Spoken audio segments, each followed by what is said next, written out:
noir, dans la nuit et la souffrance, les contes des damnés. L'histoire d'aujourd'hui que je vais vous conter s'appelle Les fleurs de la mort. Un homme voyage seul dans un pays lointain, dans le Mexique, dans une forêt ancienne. Il trouve des villageois gentils et tout. Et il vient ici parce qu'il a entendu une légende très étrange, que les morts pouvaient se réveiller d'une certaine façon. Il veut prouver que c'est la vérité et son existence va changer. Donc aujourd'hui c'est les fleurs de la mort. Donc il va trouver des villageois dans le centre-ville. Et certains, il va trouver une vieille personne qui va lui dire d'aller au nord-ouest de la forêt, à côté de la ville, où il y a des voyageurs, des hommes et des femmes étranges qui sont là. Depuis des millénaires, c'est une famille qui est là depuis des millénaires, donc il va les voir. Il va leur dire carrément pourquoi il est là. Il se présente. Je m'appelle Paul, je suis journaliste et j'ai appris que dans vos mythes et légendes, les morts sont en marche. Est-ce que ce serait possible que vous me donniez la preuve, s'il vous plaît? Et ils donneront la preuve dans 13 nuits et 13 jours, à la pleine lune de sang. Ils vont l'amener, il va passer à peine plus de 2 semaines avec eux pour apprendre leurs coutumes. Et à la fin, il va découvrir la vérité. Il va commencer à tomber amoureux d'une femme. Elle s'appelle Chickpika, un drôle de prénom, très mystérieux. On n'a jamais entendu un prénom pareil. Il va tomber amoureux de ça. Et évidemment, ils vont faire l'amour et tout ça. Le temps passe. 13 jours et 13 nuits sont passés. À minuit, cette femme va emmener le journaliste au cimetière avec toute sa famille pour lui montrer qu'un de leurs membres est mort.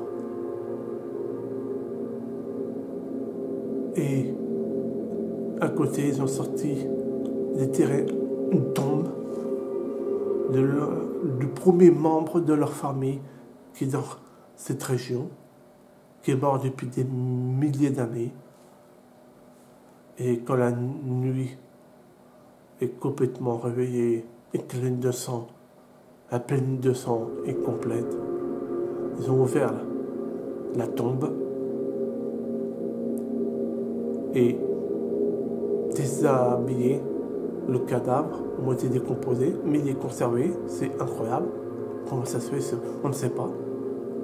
La pleine lune de sang est complète et une fleur pousse dans son cœur de ce corps, de ce cadavre.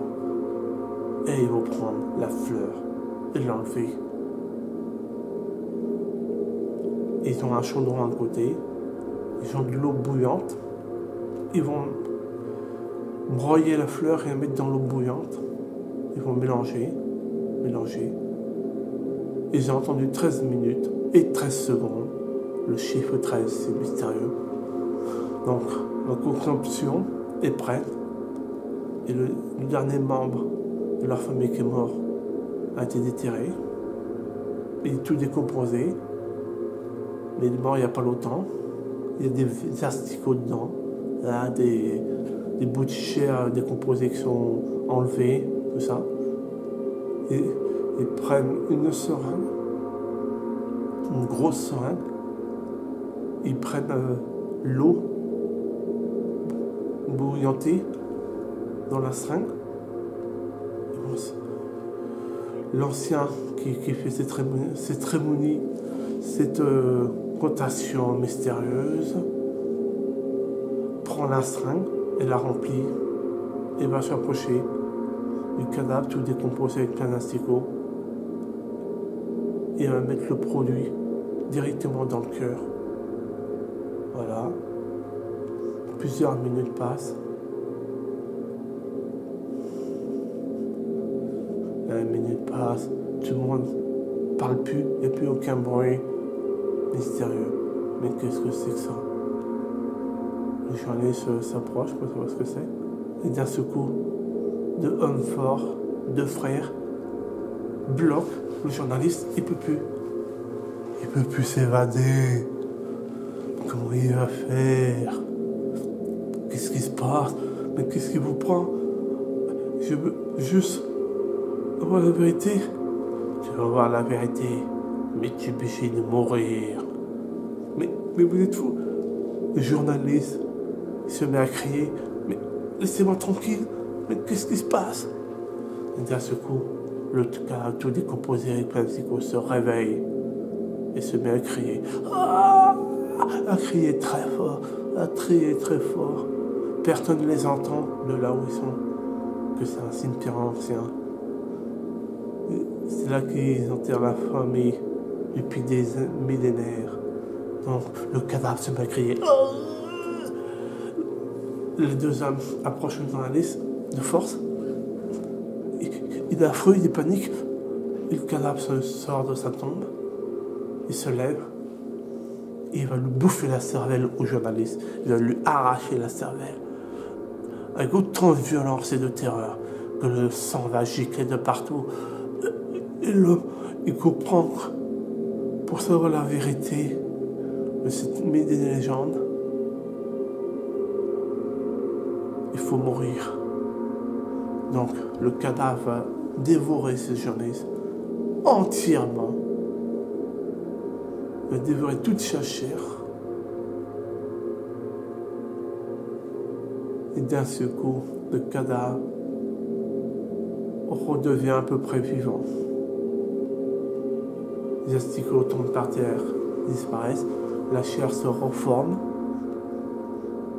et cet individu est ressuscité.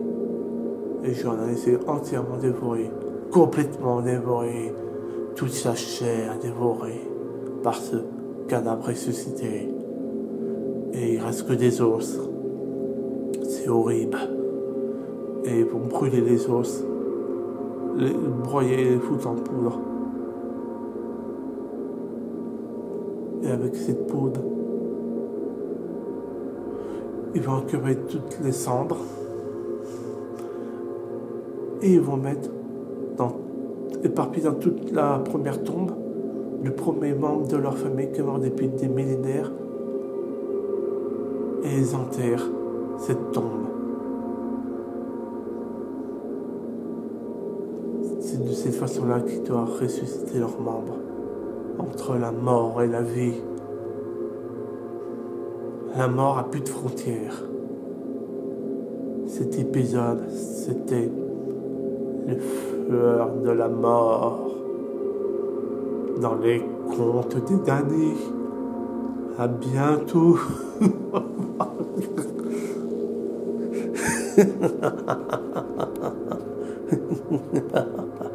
À bientôt.